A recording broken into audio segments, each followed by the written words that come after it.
Oi, gente, eu me chamo Brendel, eu sou estudante de medicina da Faculdade de Ciências Médicas e também faço parte da Liga de Nefrologia junto com a Eduarda, a Laura, a Laurita e a Letícia. Então, hoje aqui o nosso objetivo é falar um pouco sobre a nefropatia por lesões mínimas, que é uma doença responsável aí por cerca de até 80% dos casos de síndrome nefrótica nas crianças. Bom, existem três formas principais pelas quais a gente consegue conhecer essa condição. Ela pode ser chamada de nefropatia por lesão mínima, ou então de doença glomerular por lesões mínimas, ou até mesmo de síndrome nefrótica por lesões mínimas, porque essa é uma doença que cursa classicamente com uma síndrome nefrótica, né, com todos os sinais e sintomas clássicos de uma síndrome nefrótica. E quando a gente fala de lesão mínima, estamos nos referindo aí a uma glomerulopatia, ou seja, né, o que isso significa? Isso significa que é uma doença dos glomérulos renais, sendo que o glomérulo é uma estrutura muito pequena, ele é uma estrutura microscópica. Sua principal função é exatamente filtrar todo o sangue do nosso corpo. E cada um dos nossos rins, eles possuem cerca aí de 1 milhão de glomérulos, ou seja, eles trabalham bastante para conseguir filtrar todo o sangue que circula no nosso corpo.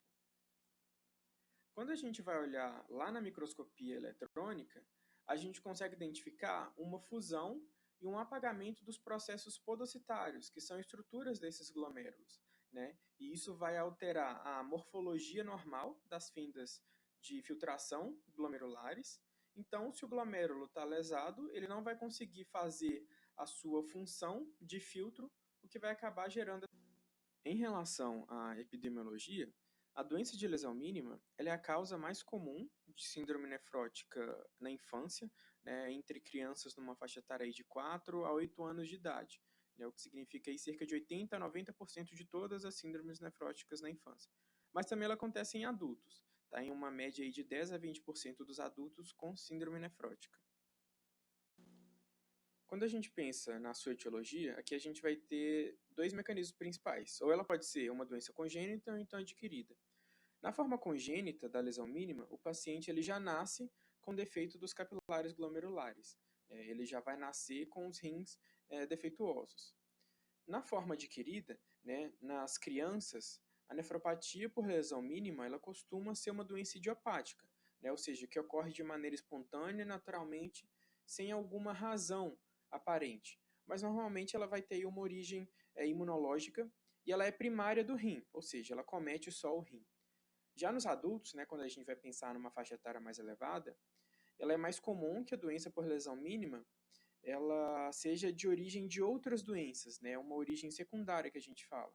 E aí a gente pode citar alguns exemplos, como é o caso dos linfomas, da leucemia, alergia, infecções e o uso também crônico e abusivo de anti-inflamatórios e diversas outras causas. Bom, então, como que vai acontecer essa doença, né? O que acontece no nosso corpo para a gente ter a manifestação da doença de lesão mínima? Bom, nessa nefropatia, ela é uma doença em que a gente vai ter a lesão da parede dos capilares glomerulares. E esses capilares glomerulares, eles são vasos fenestrados, que a gente chama. Ele é um vaso cheio de abertura e que vão ser responsáveis por levar o sangue do rim até chegar lá no glomérulo. Exatamente nesse lugar que vai acontecer a filtração de todo o sangue do nosso corpo. E aí, nesse caso, né, a gente vai ter a lesão desses capilares. E isso vai fazer com que essas fenestrações desses vasos, elas fiquem ainda maiores. E com isso, né, a partir daí, substâncias que antes deveriam permanecer dentro do sangue, elas acabam escapulindo para a urina, né, como se fosse aí um filtro cheio de buracos. Né, e, consequentemente, a gente vai ter uma proteína com uma quantidade superior ao normal na urina, originando então o que a gente chama de proteinúria. Normalmente a gente não encontra a proteína na urina, só que nesse caso, por conta da lesão desses vasos, a gente vai encontrar, né, por conta de todo esse mecanismo. Bom, gente, então aqui a gente chegou na parte das manifestações, e aí a gente vai falar tanto das manifestações clínicas, quanto também das manifestações de laboratório, que a gente consegue encontrar nos exames. Esse paciente, ele normalmente vai abrir um quadro de síndrome nefrótica clássica, com todos os seus sinais e sintomas. E lembrando, né, que a síndrome nefrótica, ela é caracterizada pela presença de edema, que é aquele inchaço que a gente encontra, por exemplo, nos pés, de proteinúria, que é quando a gente encontra a presença de proteína na urina, o que não é esperado, e também quando a gente tem hipoalbuminemia. A albumina, ela é uma das principais proteínas que a gente consegue encontrar dentro do nosso sangue. E aqui vale lembrar, né, que nessa doença a gente está tendo lesão do capilar glomerular. Isso vai fazer com que substâncias que antes deveriam estar dentro do vaso não estejam mais, né, acabam escapulindo para a urina. E é o caso da albumina. A albumina, ela deveria ficar presa no sangue.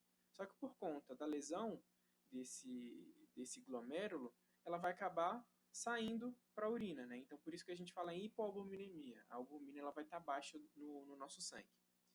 Em sua grande maioria, essa proteinúria, a perda de proteína para a urina, ela vai começar logo depois de uma exposição a alguns fatores desencadeantes, e alguns fatores que vão propiciar o desenvolvimento dessa doença, como é o caso, por exemplo, de infecções virais ou então até mesmo uma picada de inseto.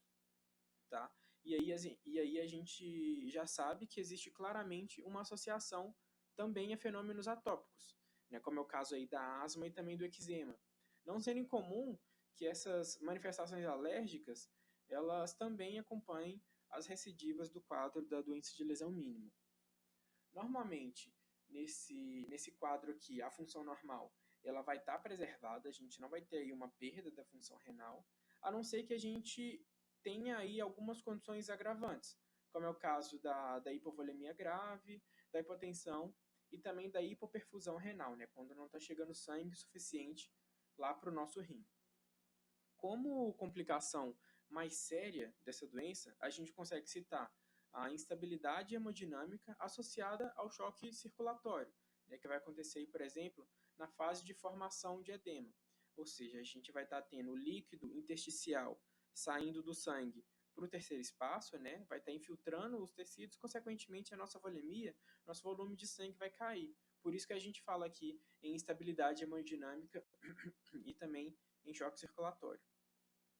Ela pode ser precipitada aí pelo surgimento de diarreia, de sepse ou então até mesmo de uma forma iatrogênica, como é o caso do uso de diurético ou então da drenagem excessiva de líquido acítico, né? Todas essas são condições que vão fazer com que a gente perca bastante líquido e tenha aí a manifestação de uma instabilidade hemodinâmica com choque circulatório.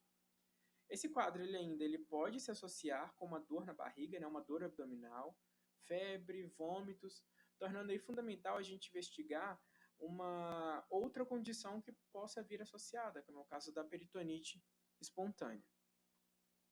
Como toda síndrome nefrótica, a doença de lesão mínima ela vai estar relacionada também a manifestações tromboembólicas. E aí, nesse caso aqui, a redução da volemia, né, que é a redução do volume circulante, e a hemoconcentração, que é o sangue ficando mais viscoso, mais concentrado, tudo isso vai contribuir para a gente aumentar a chance de ter trombose, né, trombose venosa profunda, que pode acabar evoluindo aí com isquemia ou então até mesmo gangrena de membro. A redução da volemia, então, e a hemoconcentração vão ser os principais responsáveis por essa complicação. A gente deve ter em mente também que a doença de lesão mínima ela pode estar secundária a algumas condições, né, como é o caso que a gente acabou de citar ali na faixa etária adulta, principalmente. Então, sempre lembrar de linfoma de Hodgkin, que é a principal doença associada à doença de lesão mínima, ou então também de uso abusivo de anti-inflamatórios não esteroidais, né, dos ANIs. Quando a gente vai pensar nos exames complementares, eles normalmente costumam revelar apenas uma alteração persistente, né, à própria síndrome nefrótica, como é o caso aí da gente encontrar no sedimento urinário, no exame de urina, uma proteinúria, né, e também a gente pode até encontrar a presença de sangue na urina, que é o que a gente chama de hematúria, e na bioquímica, né, na bioquímica sérica, a gente vai encontrar essa hipoalbuminemia, por conta de todos esses fatores que eu acabei falando lá em cima. O diagnóstico da nefropatia por lesões mínimas é realizado através das manifestações clínicas citadas anteriormente, laboratoriais e por análise histopatológica por biópsia renal.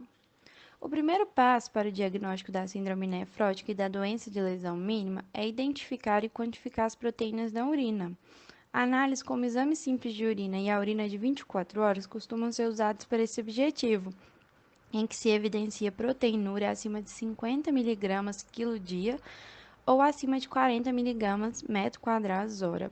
Índice proteinúria, creatinúria ou IPC acima de 2,0. Além disso, cerca de 20 a 30% dos pacientes com doença de lesão mínima também apresentam hematúria microscópica, que é a presença de sangue na urina só detectável através das análises laboratoriais. As análises de sangue também auxiliam no diagnóstico, e os principais achados no exame de sangue são os valores baixos de albumina, com uma albumina sérica abaixo de 2,5 gramas decilitros, e a elevação do colesterol, tendo elevado o HDL, o LDL e os triglicéridos. Por fim, na doença por lesão mínima verdadeira, a histopatologia tipicamente não revela qualquer anormalidade glomerular à microscopia óptica, mas os túbulos podem exibir acúmulo de gotículas de lipídio em consequência das lipoproteínas absorvidas. Na microscopia eletrônica, imagem ao lado, observa-se o apagamento ou fusão dos processos podacitários ao longo de praticamente toda a alça capilar. Os protocolos de tratamento diferem conforme a faixa etária. Em adultos, um dos mais utilizados consiste em prednisona 1 mg quilo dia, uso diário por 8 semanas consecutivas. Também pode-se optar por uma dose de 2 mg quilo dia em dias alternados pelo mesmo período. Havendo resposta satisfatória, ou seja, remissão da proteinúria, o corticóide deve ser gradualmente desmamado, até que se complete 6 meses de tratamento. Já nas crianças, a dose inicial de prednisona é 60 mg metro quadrado dia, por 4 a 6 semanas.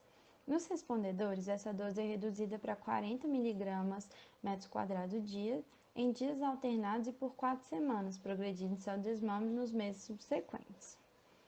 Em cerca de 85 a 95% das crianças com DML idiopática e cerca de 75% a 85% dos adultos, observa-se melhora da proteinúria nas primeiras semanas após o início da corticoterapia.